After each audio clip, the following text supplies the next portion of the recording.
Ruizinho, o Manual do Bom Fascista surge numa altura em que um pouco por toda a Europa, e não só, crescem tendências autoritárias algo preocupantes. Foi a ingenuidade dos europeus pensarem que depois da Segunda Guerra Mundial não haveria mais ditaduras neste continente? Foi. Claro que foi, João. É um erro clássico, o erro clássico é nós pensarmos que é o erro infantil de que cheguei aqui e terminou. Eu acho que os europeus viram demasiados filmes da Disney. Portanto, eu culpo a Disney pelo regresso do fascismo.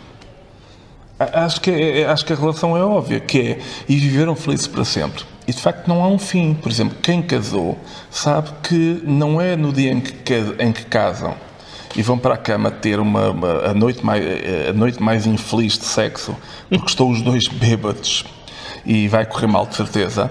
Não é aí que é o final da história. É aí que começa a história. Depois é que começam os problemas. Digamos que o mundo é muito parecido com a guerra do Iraque. Depois dos americanos bombardearem o país errado durante muito tempo, decidiram que a guerra tinha terminado. Aliás, a guerra que nunca começou, porque nunca foi declarada. Quando prenderam num buraco Saddam, os americanos ficaram com um problema. Eles queriam encontrá-lo, mas ao mesmo tempo não queriam. Porque enquanto queriam encontrá-lo, podiam bombardear. Quando o encontraram, ficaram com berbicachos. Ou o prendiam como criminoso e o ogre que tinham montado e o humilhavam na praça pública, como aliás os soldados fizeram. Tiraram-lhe fotografias, passearam como macaco, fizeram aquelas coisas todas que se faz a um tipo do terceiro mundo que não vale um dos nossos. E de repente os americanos tiveram um problema. Ou faziam isso, e era ilegal, ou então finalmente declaravam guerra e o consideravam como o líder do seu país. A partir do momento em que é declarada guerra, tens que tratar o Saddam já não como um idiota de um ogre, tens que o tratar como aquilo que ele é, o presidente de um país legítimo, e tens que passar a tratá-lo com o respeito ao seu cargo. Um exemplo bom foram os portugueses, quando o Salgueiro Maia e companheiros, no 25 de Abril, derrubaram a ditadura. Não houve humilhação pública do Marcelo Caetano ou do Américo Tomás. Pelo contrário, eles sentiram-se humilhados. Obviamente que quando perdes o poder se sentes humilhado. Aliás, saíram protegidos do quartel do Cabo. Mas saíram protegidos. E quando, reza a história, Marcelo Caetano exigiu ter um interlocutor acima de tenente ou de sargento, eles foram buscar o Major Spínola, o General Spínola. Portanto, é assim que as coisas se fazem. Ora,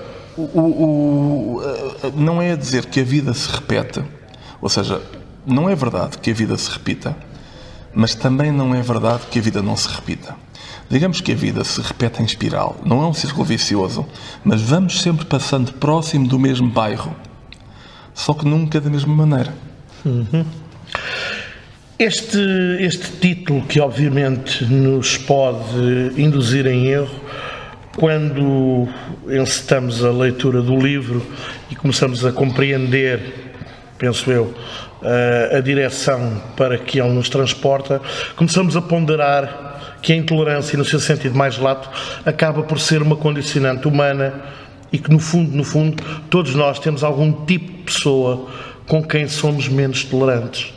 Tentaste alertar um pouco para isso também no teu livro? Tentei. Os meus livros são muito parecidos com as minhas aulas. E as minhas aulas também são muito parecidas com os meus livros. Eu não consigo distinguir as duas coisas.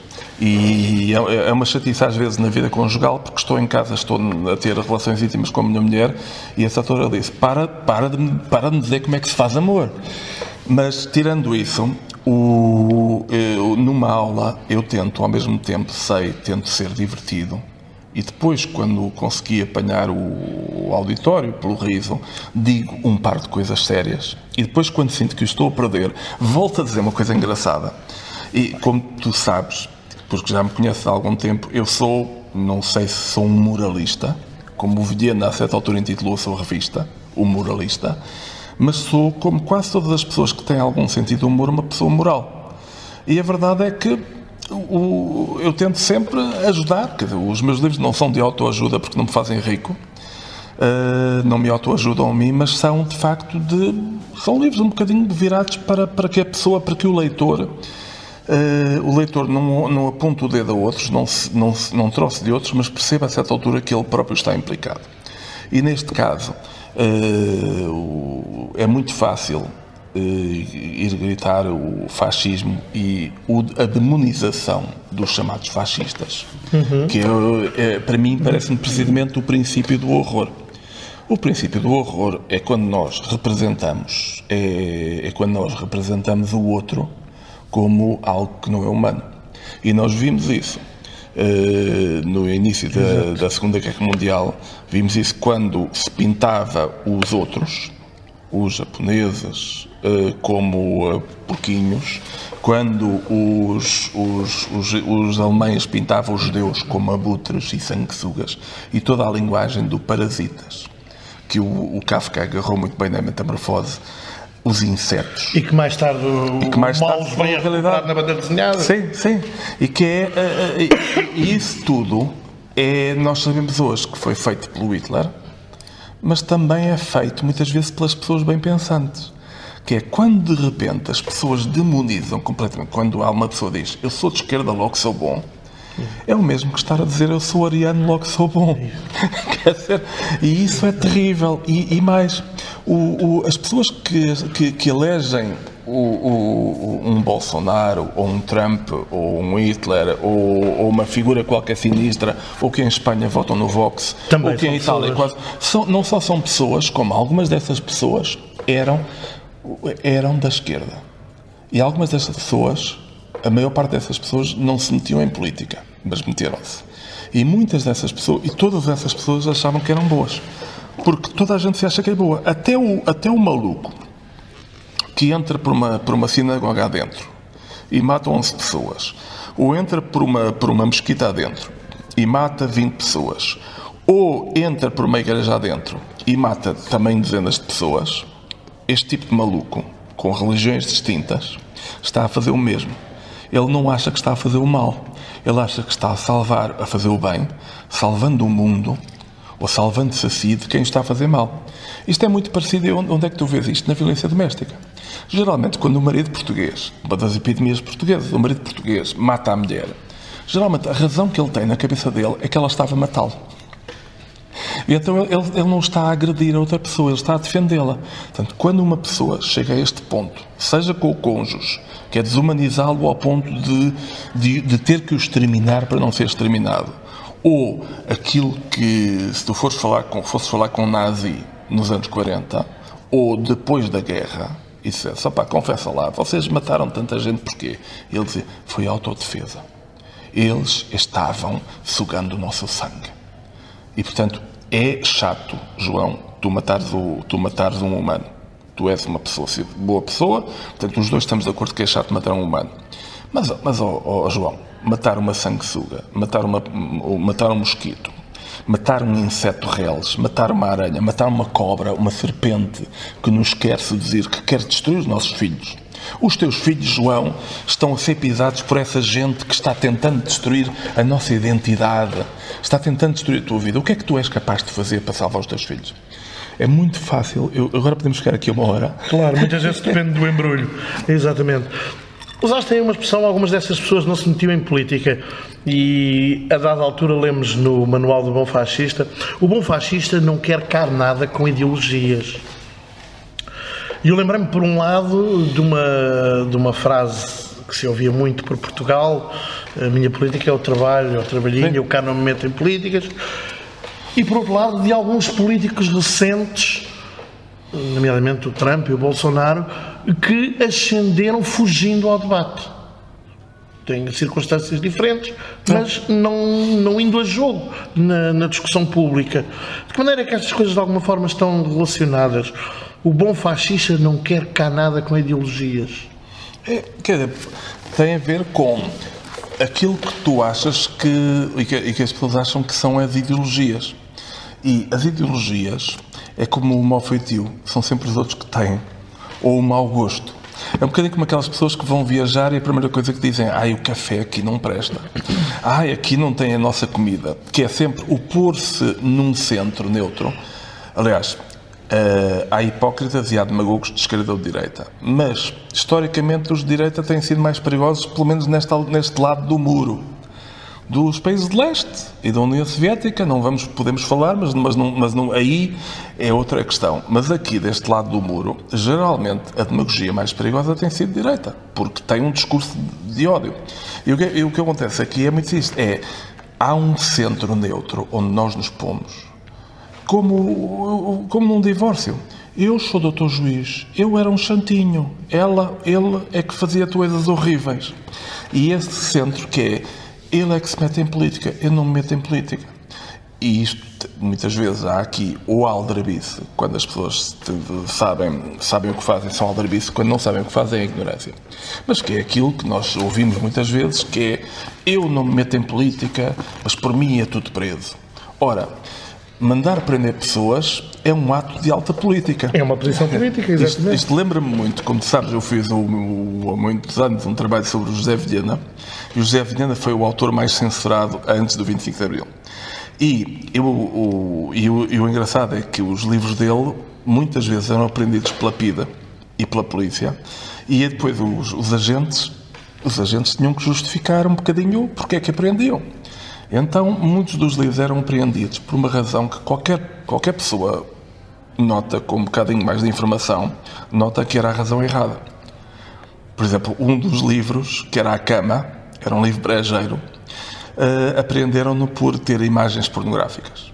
As imagens pornográficas eram quadros do Picasso, do Velázquez. Mas a questão aqui é esta, eu às vezes tenho medo dos críticos, tenho medo que um crítico diga mal do meu livro. E é chato porque se calhar não ajuda às vendas e se calhar faz mal à minha autoestima. Mas quem é que tem mais poder? É o crítico que está num jornal e de repente desanca num livro, ou é o crítico que pode mesmo apreender o livro e tirá-lo de circulação e eventualmente prender o leitor? Portanto, os grandes críticos literários da ditadura, e isto é típico das ditaduras, eram os desgraçados dos agentes da polícia, que naquela altura tinham a terceira classe, e os agentes da PIDE, que também não eram muito mais, mas eles tinham, o poder era exercido. Se eu de repente te der um tiro, não interessa se eu tenho legitimação ou não, eu estou-te a dar o tiro. E aqui é isto, tu estás a falar com pessoas que não percebem que, e é difícil convencer, que o seu discurso neutro, na verdade, é ofensivo. É as pessoas que falam contra o politicamente correto. Eu também não gosto do politicamente correto, mas ainda não vi as prisões do politicamente correto. Ora, o meu avô foi preso pelo politicamente incorreto. O meu primo foi morto pela guerra do politicamente incorreto. Quer dizer, e o que acontece aqui é que muitas vezes o politicamente correto é apenas boas maneiras de tratar bem os outros, mas há gente que sufoca. Agora já não se pode chamar paneleiro a um paneleiro. Agora há uma miúda na rua e eu já não lhe posso dizer quero-te comer toda e isso é uma ofensa. E alguém diz, Chico, tu disseste que quero-te comer toda a uma miúda de 10 anos. Epá, está bem, mas já parecia ter 14. Portanto, uma coisa típica do bruto é que não percebe o quão bruto está. Exatamente. Olha, tu és professor universitário, da forma como te chegam os alunos, qual é a avaliação, a apreciação, se quiseres, consegues fazer sobre os programas escolares, nomeadamente até ao ensino secundário, quer no que respeita aos conteúdos, quer no incentivo à capacidade de se relacionarem,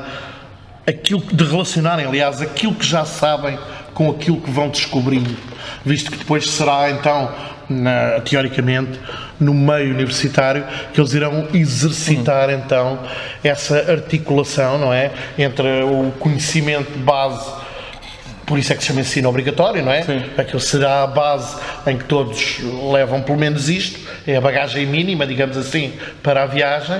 A partir daí, depois então, serão eles a articular com patamares e desafios mais elevados. Bom. Qual é a apreciação que fazes dessa, para usar a mesma expressão, dessa bagagem com que eles chegam?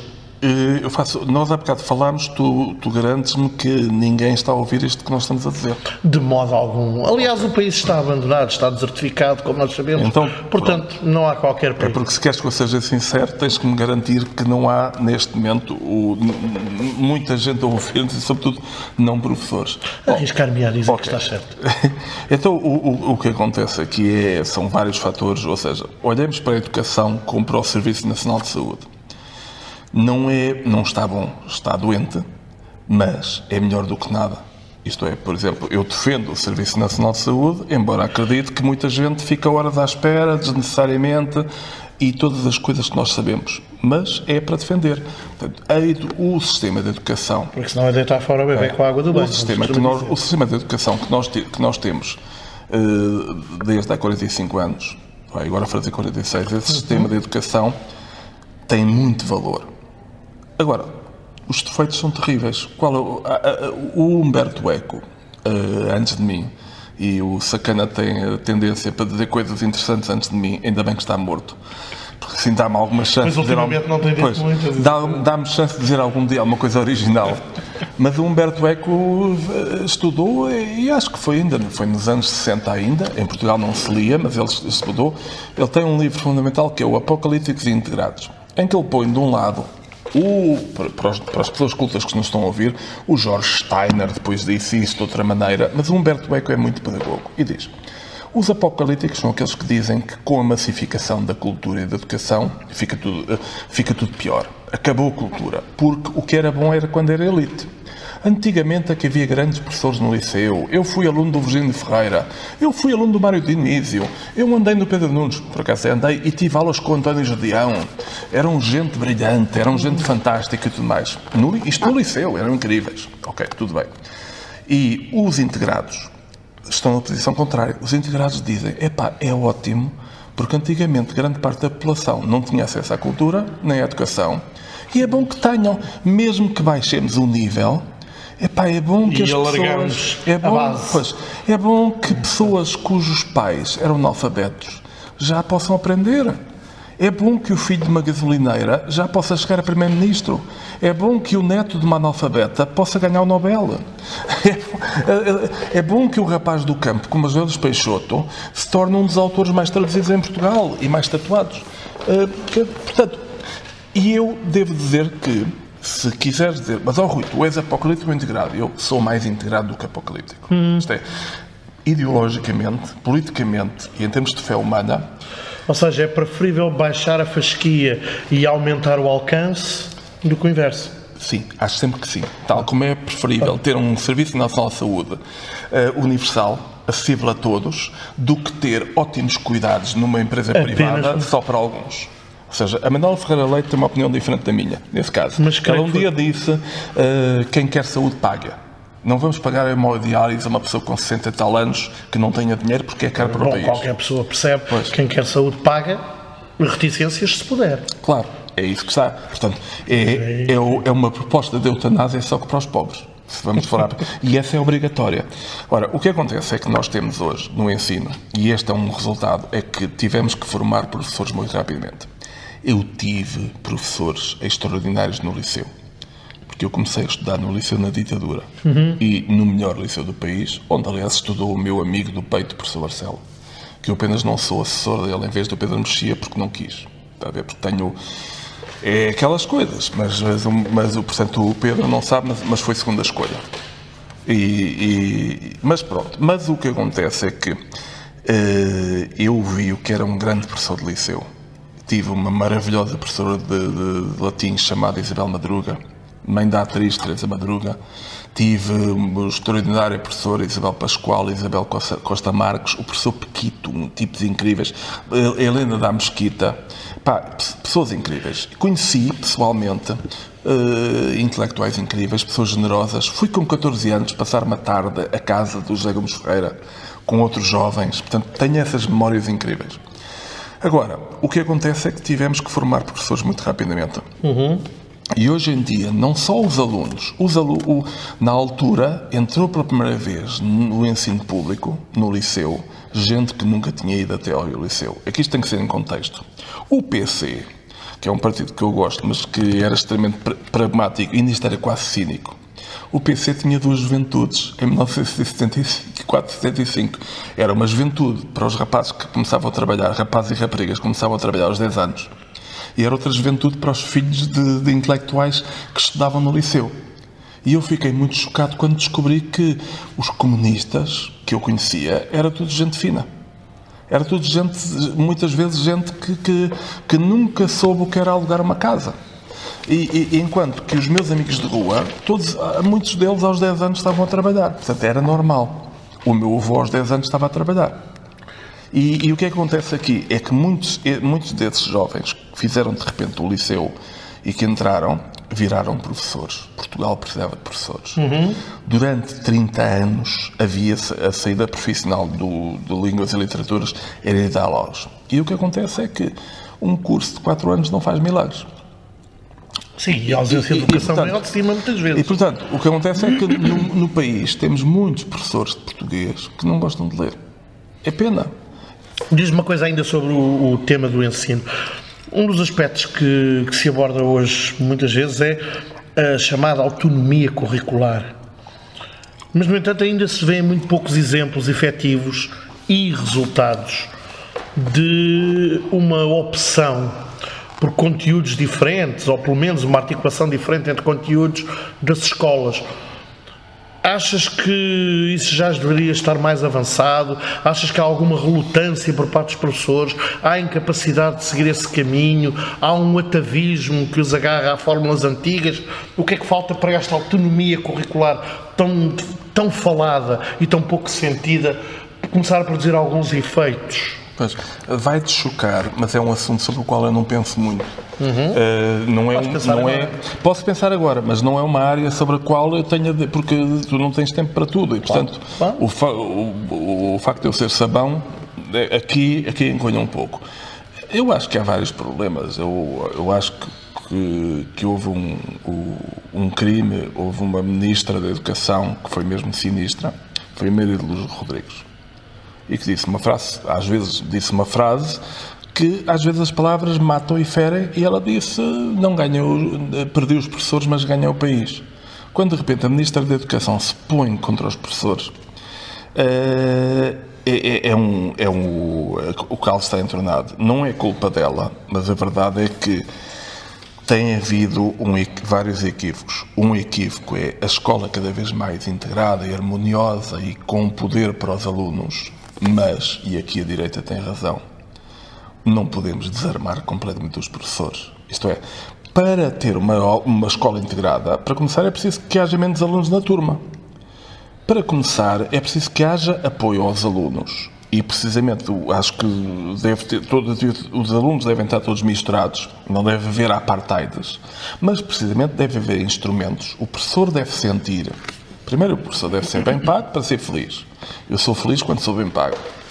Depois, o professor deve ser bem apoiado. O sistema de apoio, o diretor, todas as estruturas devem estar lá para apoiar e não para burocratizar.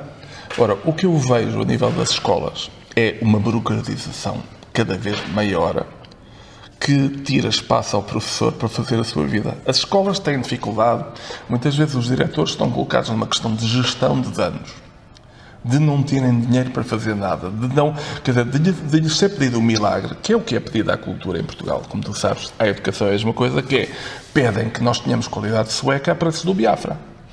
E depois espantam-se que uma pessoa nem sempre consiga fazer milagres. E o que acontece? Então achas que no fundo o que faz falta para aplicar... O que faz falta é animar a malta. Já ouvi isso em qualquer lado. Pois, o que me estás a dizer deve ser de Humberto Eco. Possivelmente, aqui não se cita menos que isso. O patamar é assim. Não, o que me estás a dizer no fundo é que a questão da aplicação de novas metodologias depende de meios financeiros, materiais? Sim, depende de meios financeiros, porque, por exemplo, tu teres menos alunos por turma é uma questão financeira, é uma questão de Estado. Por exemplo, eu tenho uma solução há anos, já disse a quem queria dizer, há mais de 30 anos que eu tenho uma solução simples para melhorar o ensino do português nas aulas. E o ensino do português nas aulas é simples, em casos piloto, ter 2 professores por turma, em vez de um só professor. Por exemplo, eu fui professor de liceu quando era jovem, e tinha uma energia enorme. E durante um par de anos eu conseguia fazer uma coisa incrível, que era corrigir 400 testes por semana. Tinha 5 turmas, cada turma com 30 alunos, e eu fazia 3 vezes por semana, dedicava 20 minutos a fazer aquilo que ajuda os alunos a dominarem melhor a escrita, que é escreverem. E depois dava, durante alguns tempos, respostas personalizadas. Ora, há uma altura em que tu te esgotas. Esta noção é cínico um governo, é cínico um ministério, e tanto os de esquerda como de direita, quando aceitam passar a mensagem de que os professores são preguiçosos.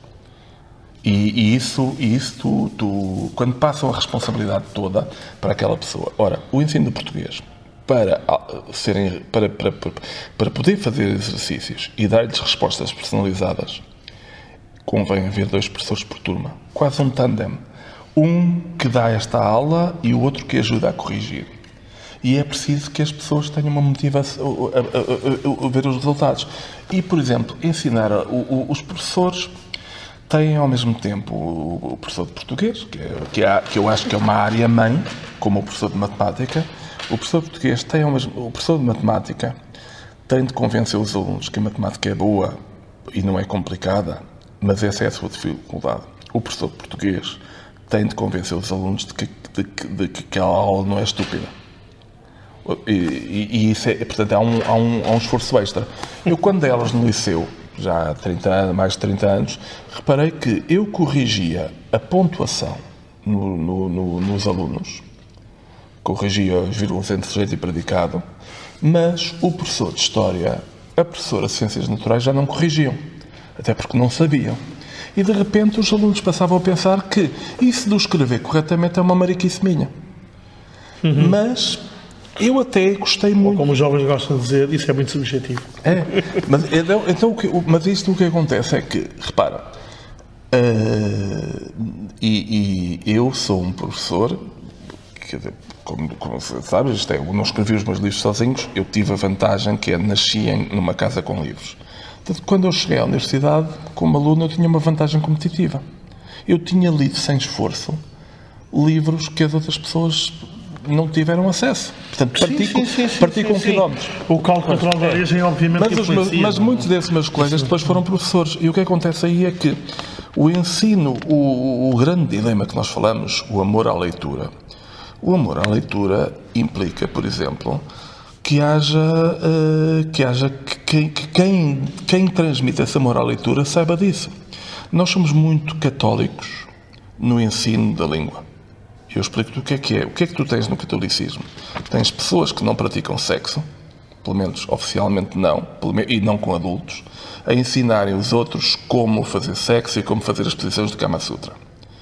E no ensino do ensino da leitura, tens pessoas a repetir várias vezes o slogan: temos de ter prazer de ler, temos prazer de... Parece uma administração da GP. Temos de ter prazer de ler. Ou temos que pensar pela nossa cabeça. E depois um aluno dá uma resposta diferente e o professor diz: não é assim, deves pensar originalmente desta maneira. E temos o grande crime, que é eu acho que é o exemplo flagrante, desculpa lá, que são dois casos flagrantes de estupidez humana portuguesa.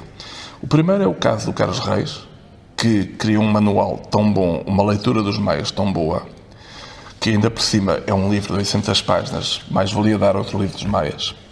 Mas, de repente, ele criou um manual com uma análise estrutural dos maias tão correta, tão simples, tão hábil, tão fácil de ler, que, neste momento, o autor mais lido em Portugal, eu acho que é o Carlos Reis e não os maias.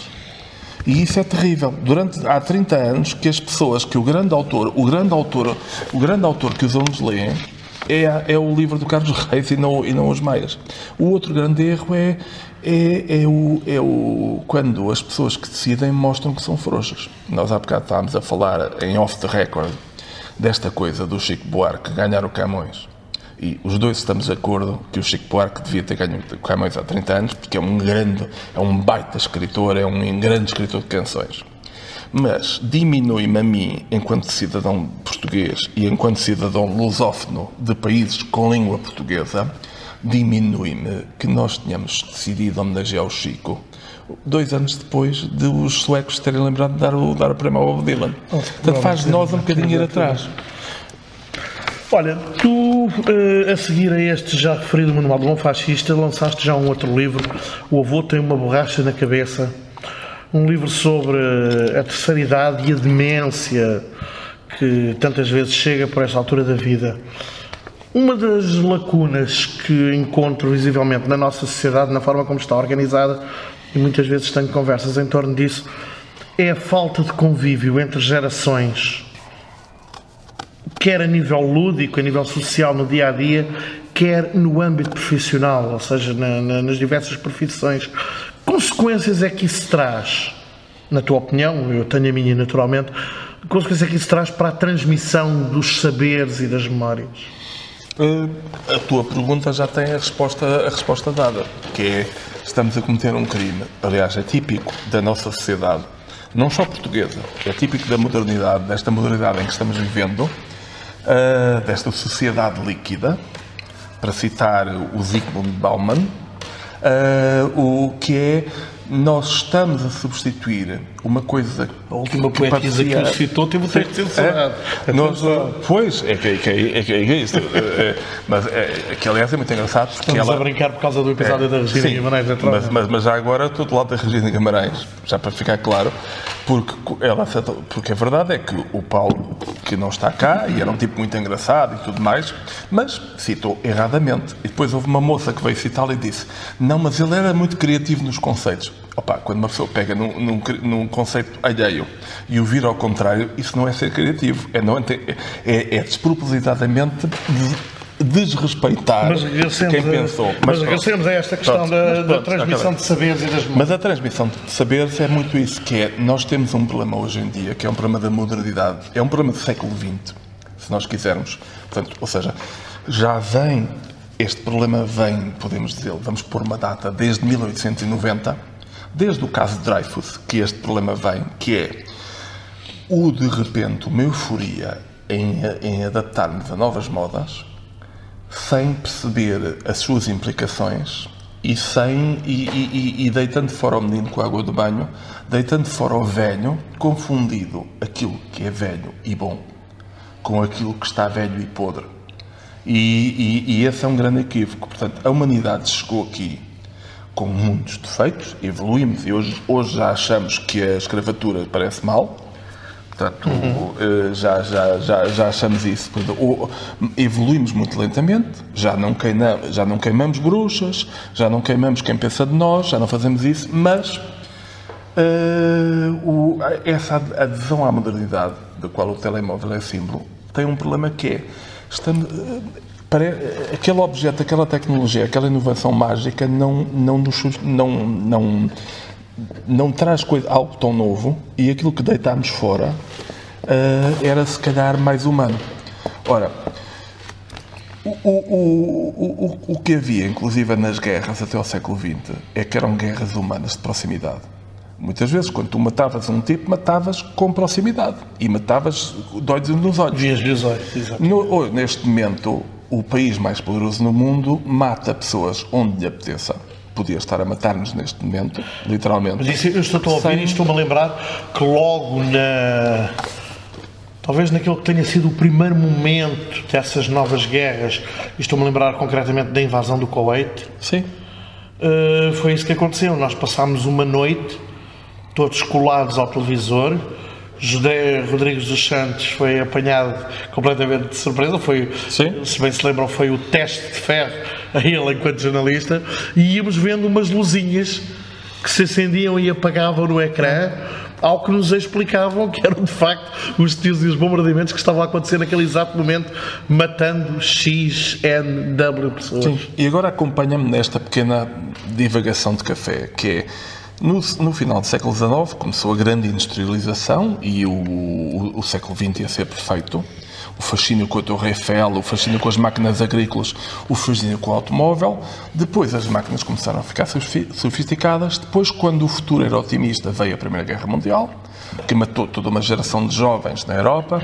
Depois, quando se dizia nunca mais haverá guerra, veio de novo a militarização da Alemanha, em vez de recuperação, junto com a recuperação económica, veio a militarização e depois, de repente, veio a Segunda Guerra Mundial, que foi um bocadinho mais simpática que a primeira, porque foi mais equal opportunity. Já não matou só rapazes, passou a matar rapazes, raparigas, velhos, novos, casados, solteiros. Portanto, foi uma guerra mais democrática e mais genocida, como nós vemos, e mais louca.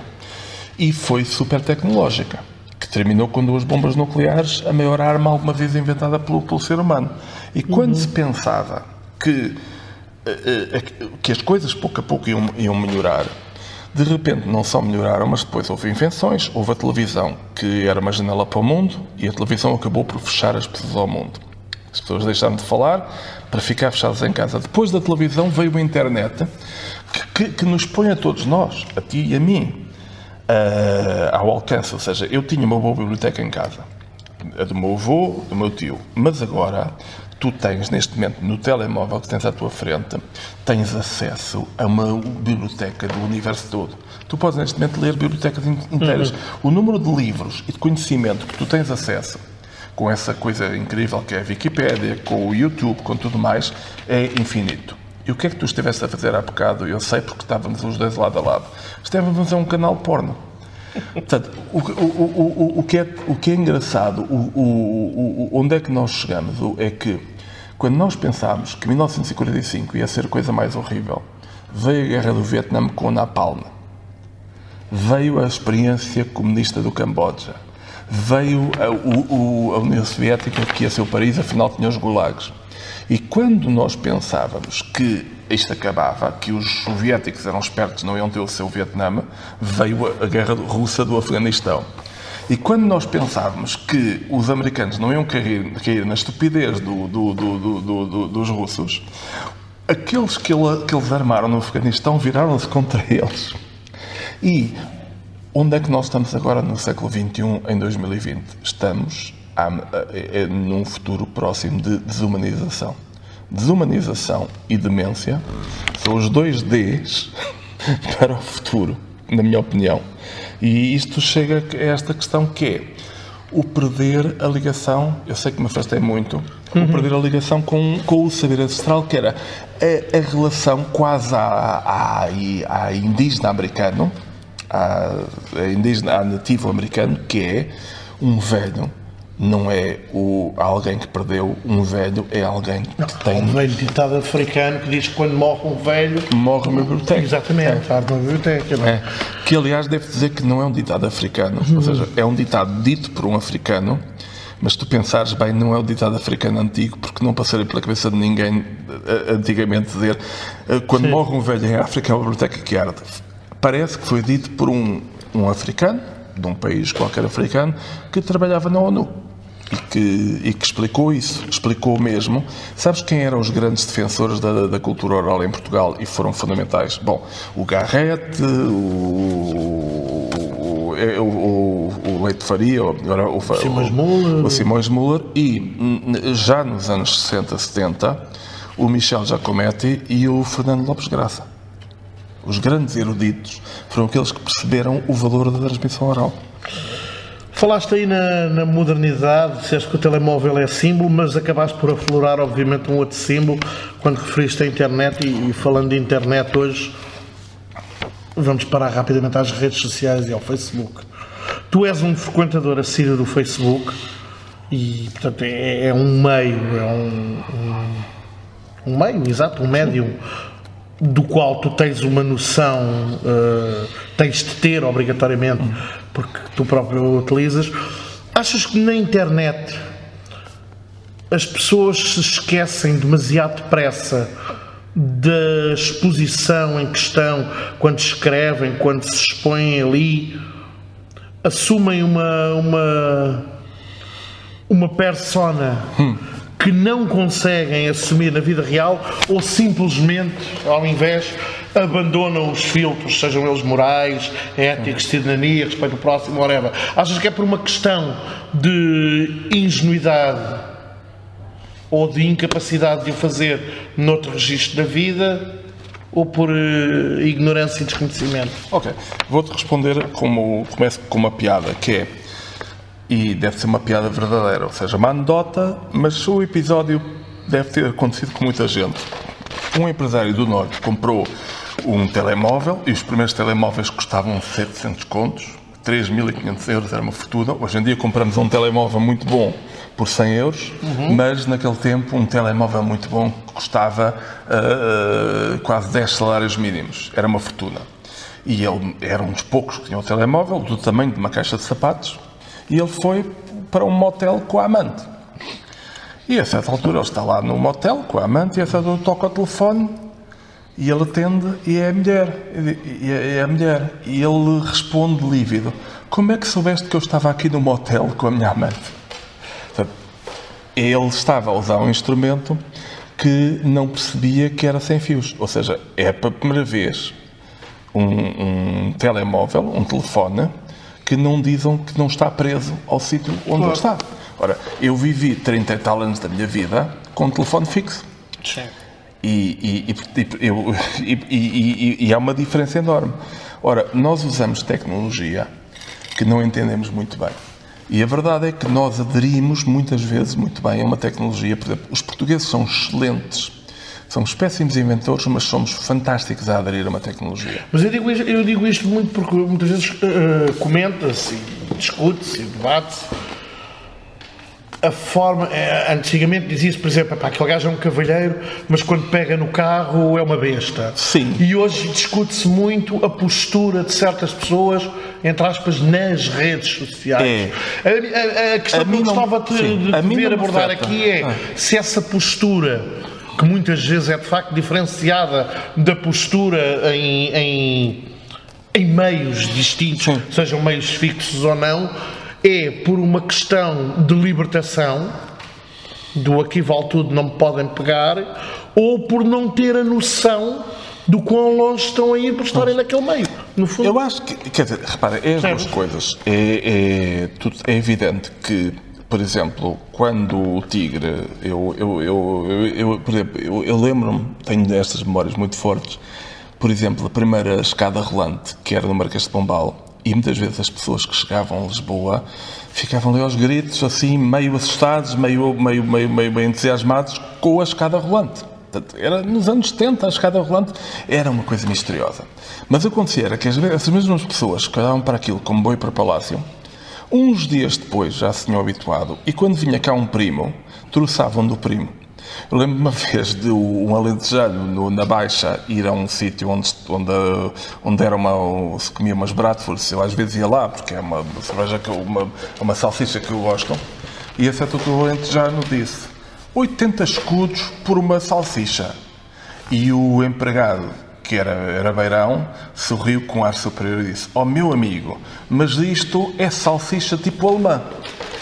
E o que acontece com as redes sociais é um pouco isso, que é, nós somos bons a usar, nós não entendemos as implicações, mas aderimos facilmente à moda. Como tu disseste, o português que há 10 dias andava a conduzir um burro, de repente tu pôs-lhe um Ferrari e 3 dias depois o homem está a andar a 280. E está a achar que sempre fez aquilo. Portanto, há uma assunção. Ora, nós não somos nem o cavalheiro fantástico, nem o grunho. Por exemplo, nós somos ainda já crescidos o suficiente, tu e eu, para ter conhecido altos intelectuais portugueses que eram ao mesmo tempo grunhos e cavalheiros. Alguns estão vivos, outros estão mortos. Mas conhecemos... Possivelmente até nós próprios, em determinadas circunstâncias, já fomos grunhos e cavalheiros. Isso é lá mas há pessoas a quem isso é mais frequente. Por exemplo, é um bocadinho como a questão aqui é quando a distinção, a persona é evidente. Agora, isto é um clássico, que é simples, que eu há bocado brinquei com o facto de nós os dois termos estado a ver um site porno, mas a verdade é que, como era brincadeira, nós todos nos rimos. Mas a verdade é que tu fazes, na tua intimidade, coisas que não gostarias que os outros soubessem que fazes. Certo. E o que acontece aqui é que quando as pessoas põem máscara, sentem-se com superpoder. Eu, durante muitos anos, falei disto porque é uma coisa que me interessa. Então achas que é as características deste meio que potenciam essa libertação, chamemos assim? Sim, em parte é isso. Ou seja, é como pôres uma máscara. Quando tu pões uma máscara, tens o poder. Em África, era tradicionalmente, tu pões a máscara do urso e tens o poder do urso. E, por exemplo, eu achei piada que é, Portugal, hoje em dia, faz mais desporto do que antigamente. Acho que até faz desporto a mais. Estou farto de ver tipos a fazer jogging de um lado para o outro. Mas muitas das pessoas que fazem... Desculpa-me insistir nesta tecla, mas é importante destrinçar isto. Muitas das pessoas que fazem determinados comentários na sua página de Facebook não seriam capazes, por uma questão de personalidade, de formação, etc., de os fazer no palco de um teatro frente às mesmas 500 mil pessoas que vão ler esses comentários na página de Facebook. E é isto que é estranho. E porque tu, ao estar... Elas não estão anónimas quando o fazem. Sim, mas muitas delas, algumas estão, porque cada vez mais as pessoas vão mais... que não estão, mas as que não estão, há um filtro que é... Cá está, é o que tu disseste, que é o não ter noção. O Facebook, já que andamos no Facebook, as redes sociais têm uma vantagem. Eu acho o Twitter mais de guerrilha. O Twitter, para gente mais jovem, é de guerrilha. Em Portugal é residual, é usado sobretudo por jornalistas, acho eu, ou tipos que querem fazer stand-up um dia. Políticos, mas nos Estados Unidos, ou em Inglaterra, ou no Brasil, é um grande meio de comunicação. Curto, breve e grosso. Vai lá direto ao assunto. Certo. O Facebook é mais lento. E é mais propício a pessoas mais velhas estarem no Facebook. Ora, o que o Facebook permite é isto, que é uma volúpia do instantâneo, que é um instantâneo em que a máquina, de certo modo, desumaniza-te, porque apenas põe as tuas palavras e quem entra em contacto contigo é como um drone, é como um militar americano a conduzir um drone para abater o inimigo. Quer dizer, eu acabo de escrever umas palavras a insultar alguém e imediatamente ou essa pessoa ou outros amigos reagem ou a apoiar ou desapoiar, e depois eu posso entrar numa questão de insultos ou de apoios mútuos, e tudo isto é feito, penso eu, de que sem riscos para mim, e eu estou escondido e a outra pessoa não está à minha frente, também há uma desumanização. É o agarra-me. Há uma banalização. E há uma banalização. E às 19h30 vamos todos jantar. É um pouco isso. Olha, tu nos teus últimos livros, mesmo sem contar com estes dois que já referimos, o caráter alegórico do texto e dos protagonistas, dos personagens, tornou-se preponderante face a uma trama, a uma intriga. Porquê essa opção tão vincada? Não é uma opção. É um pouco... Obrigaram-te? Não obrigaram, mas é como de repente tu estás com sede e tu não optaste. Quer dizer, é uma volúpia. Digamos que tu não escreves, e isto nós já falamos muitas vezes disto, que é tu não escreves o que queres, escreves o que podes. E um indivíduo, quando está com a minha idade, que não estou no fim da vida, espero, mas já estou no último quarto de hora. Não, mas é uma forma, ou seja, já fisicamente já é um momento outonal. Filho, faço 59 agora. Quer dizer, portanto... E pronto, ficámos aqui a saber em primeira mão, que ruimzinho, faz 59 agora. Mas então, o que acontece é isto, que é entrar noutra dimensão, noutra coisa. O que acontece aqui é que cada vez mais... Mas é que são, agora um pouco mais a sério, são vários livros seguidos, em que de facto, em vez de uma trama, de uma intriga, o que há é de facto um caráter alegórico. Muito fincado. Mas é engraçado porque tu dizes isso dessa forma lapidar... E eu de repente digo, pois, mas eu não tinha reparado. Até ao momento em que tu dizes isso, eu não tinha reparado. Ou seja, eu não me sento, eu tento ser um artista honesto. E o artista honesto tem uma coisa para dizer, mas depois sabe que se o livro for só aquilo que eu quero dizer, o livro é fraco. O livro, eu tenho que querer ir para algum lado, mas o livro tem que querer ir para um lado maior. E o que acontece aqui é que eu estou a tentar resolver um problema e lidar com uma questão da melhor maneira que posso. E o que acontece é que nos últimos 10, 15 anos, por uma razão qualquer mais vincada, mas que se fores ver os livros de há 30 anos, já lá tinham isso em embrião, mas agora começa eu às vezes tento cada vez mais, por vezes, eu depuro o estilo. Portanto, embora eu a falar seja esta desgraça que se vê prolixo e não paro, é o vício de quem dá aulas. A escrever, eu gosto de ser um gajo contido. Um tipo que não usa uma palavra a mais, um tipo que tenta ser económico e ir ao assunto. E eu tento, cada vez mais, há uma coisa que me incomoda, há um berbicacho qualquer que me faz espécie, não é espécie, é espécie, e eu tento lidar com esse berbicacho. E olhando para a minha vida passada, olhando para aquilo que eu, como diriam assim, os escritores mais novos, a minha carreira. Quem me falou disto foi o Sérgio Godinho uma vez, que o gajo disse: eu vi outro gajo, o gajo esteve-me a falar, o gajo esteve a dizer a minha carreira. Eu nunca me passou pela cabeça. Está a ver? É uma coisa de pronto, é uma coisa nova. A minha carreira, ou a minha obra. Quer dizer, a Lídia Jorge uma vez estava em choque porque havia um escritor que tinha publicado 2 livros e que já falava da minha obra. E ela, com a sua delicadeza, mas também aquela coisa, ela ficava: mas este rapaz tem livros, exatamente. Mas eu já posso falar da minha obra, porque é relativamente vasta. O Justin Bieber tem um livro de malhas. Pois, ou 2, se calhar. Portanto, mas acontece é que essa questão alegórica para mim é interessante, porque eu, de facto, olho para muitos livros meus e digo: olha, há um problema. E o problema é muito claro. Há um problema que é: eu estou a sentir-me oprimido com as palavras e fiz um livro em resposta a isto. Acho que há uma guerrilha de palavras, uma guerrilha de ideias, instalação de medo. Olha, eu acho que Portugal está a ser transformado numa Disneylândia. Toda a gente agora fala em Disneylândia, não é? Eu já falei em Disneylândia em 1986 no Hotel Lusitano. Tenho um capítulo que é Man, This is Disneyland. Ok, é roubado ao Apocalipse Now do Coppola, mas é aplicado a Lisboa. É um americano chegar a Lisboa e dizer: Man, this is Disneyland. Isto é a Disneylândia. Embora fosse no sentido. E fiz, em 2009, um livro que se chama O Destino Turístico, e que é Portugal, a cidade onde eu vivo, Lisboa, transformada numa Bagdade de brinquedo para os europeus virem cá brincar. A verdade é que está atual, porque o nosso destino é Oxalá não se torne tão atual para quem se lembra do livro. Não se torne tão atual. Mas é sermos a Flórida da Europa. Mas se tu reparares bem, eu começo a ver aquilo que é, por exemplo, o Aníbal Leitor, que é um dos meus livros mais felizes, é um problema. Olha, tenta fazer um livro sobre o prazer da leitura. Challenge accepted.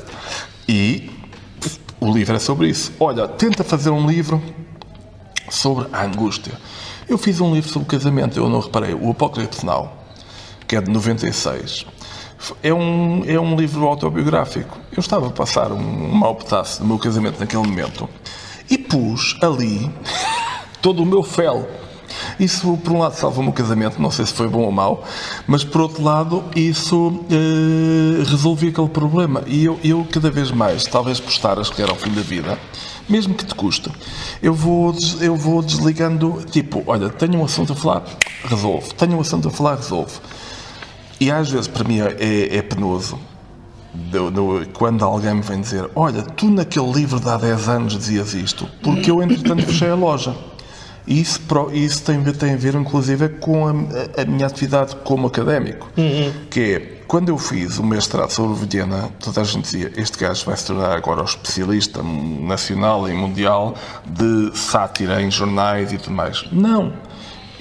Tem de saber aquele autor e se calhar as suas circunstâncias. E eu fiz mais um ou 2 livros, fiz mais um livro com ele.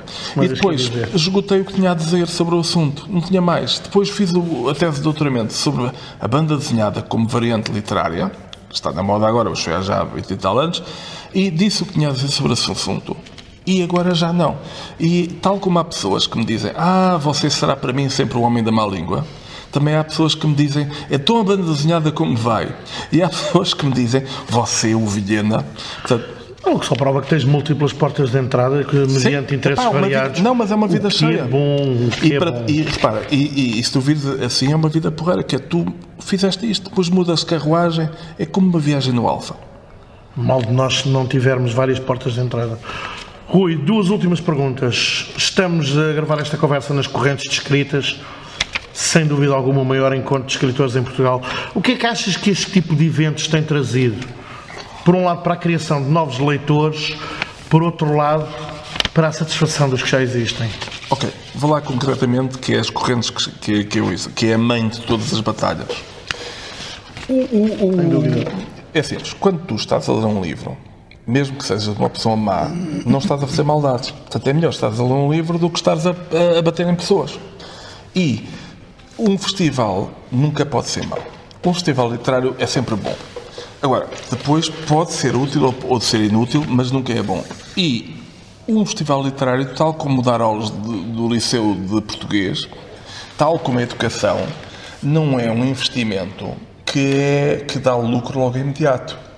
É um investimento cujo lucro se vê eventualmente mais tarde. Por exemplo, um professor que tenha sido professor de um tipo que se tornou um grande ator de stand-up, um tipo que se tornou um grande economista, um tipo que se tornou um grande jornalista, uma pessoa que se tornou isto, ou seja, um moço e uma moça, esse professor contribuiu imenso para o país. Tem uma obra, ou seja, mas não é imediata. Nós vemos muito a coisa imediata. Ora, a Póvoa é um exemplo. Há 20 anos ninguém vinha a este festival. No início, os escritores iam-se ver uns aos outros porque, para compor um bocadinho o ramalheta, era feito numa sala pequenina. Às vezes estavam 6 pessoas. Éramos todos uns chatos de caraças. E aquilo morria. Mas esta Câmara, PSD, esta Câmara não desistiu. Continuou a investir e continuou a achar que era uma boa ideia uma cidade balnear em época baixa, ter um evento cultural que aproveitasse o facto de os hotéis não estarem cheios e tinha um casino e ao mesmo tempo o casino devolver um bocadinho à sociedade aquilo que ganha. E, de repente, uma equipa de uma Câmara onde as pessoas têm diferentes partidos, mas todas elas acreditam um bocado nisto, e construir uma equipa profundamente humana. O segredo da Póvoa é humano, é outras pessoas, e já não funcionaria.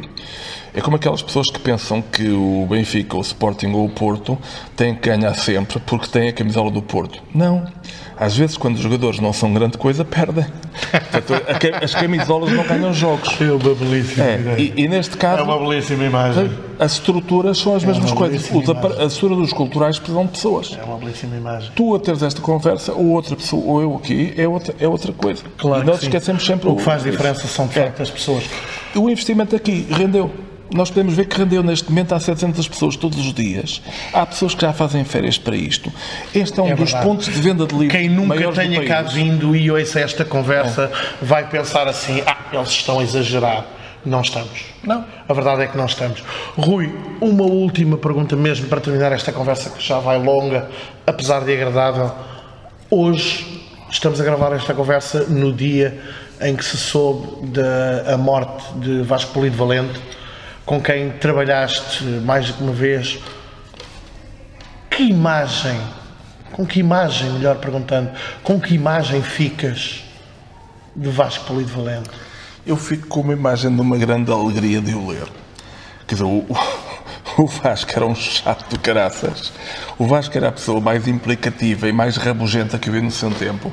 Era uma espécie de capitão ad hoc intelectual que disparava em todas as direções e que era capaz há pessoas que perdem um amigo, que a perder uma boa piada preferem perder o amigo. Ele era capaz de perder um amigo por uma bela frase. Portanto, gostava de uma frase certeira e era ferido. E era o nosso grande herdeiro estilístico do Eça Queiroz. E em termos de espírito, de um senhor que foi muito importante para o século XX, que era o Churchill. Portanto, são os dois maîtres à pensée dele. Um maître à écrire e o outro maître à pensée. Isto é para chatear os leitores, porque no meu tempo o francês era a língua da cultura, não era a porcaria do inglês. Mas eu até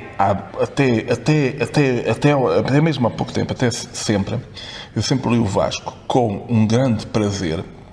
Ao contrário de alguns amigos meus que eu respeito muito, que se irritavam muito, mas eu nunca me irritei e eu tentava explicar-lhes. O Vasco escreve bem e é muito divertido, mesmo quando ele diz dizia coisas inaceitáveis. E ele tinha coisas inaceitáveis a dizer. Por exemplo, uma das coisas que eu me lembro é os indígenas. Este país, os indígenas do país, chegaram e quando ele tinha um snobismo, mas E esta é uma coisa para mim muito simples, que é, ele era generoso para com quem contava e com quem conta sempre, seja num jornal, seja num programa de rádio, seja num livro, que é o leitor. Agora, para agradar ao leitor e para divertir o leitor, ele é capaz de bater em toda a gente. E eu tenho memórias muito divertidas dele. Agora, não era a pessoa mais justa. Tens alguma história que possas contar, assim, muito rapidamente? Tenho uma história que é onde ele foi durante algum tempo. Há 3 coisas que ele foi que não devia ter sido. Que é uma foi diretor do Independente durante pouco tempo, não era um grande diretor. Outra foi secretário de Estado da Cultura, não foi um grande secretário de Estado da Cultura. E outra foi deputado, não foi um grande deputado. Portanto, foram 3 coisas em que ele falhou de uma forma homérica. Mas uma vez, no Independente, por causa de um assunto, eu tive que ir falar com ele ao escritório dele. E foi a primeira vez que eu entrei na secção das comidas do Gambrinhos. Ele lá estava com o seu whisky, a comer o seu bife. E o engraçado depois é que as pessoas surpreendem. Por exemplo, tu sabes que eu gosto muito do Alberto Pimenta e tudo mais. Ora, o Vasco Polivalente gostava muito do Alberto Pimenta, respeitava. E para aquelas pessoas é muito importante o respeito. Aquele respeito que algumas pessoas tinham à senhora. Tem a ver com a dimensão intelectual. E era um respeito. E o Vasco perguntou se ele queria encomendar um texto ao Alberto, porque achava que ele era a pessoa certa para aquilo. E então lá chegou e o Alberto, porque era o Vasco Polivalente, aceitou. E fez um belíssimo texto para o Independente, que foi o elogio da corrupção. A outra história, essa é conhecida também, que é quando lhe perguntaram, então você foi deputado durante um ano e tal, então como é que foi? O que é que guarda da experiência de São Bento? Resposta do Vasco, comia-se mal. Opa, ótima forma de terminarmos esta conversa. Muito obrigado, Ruizinho. Muito obrigado.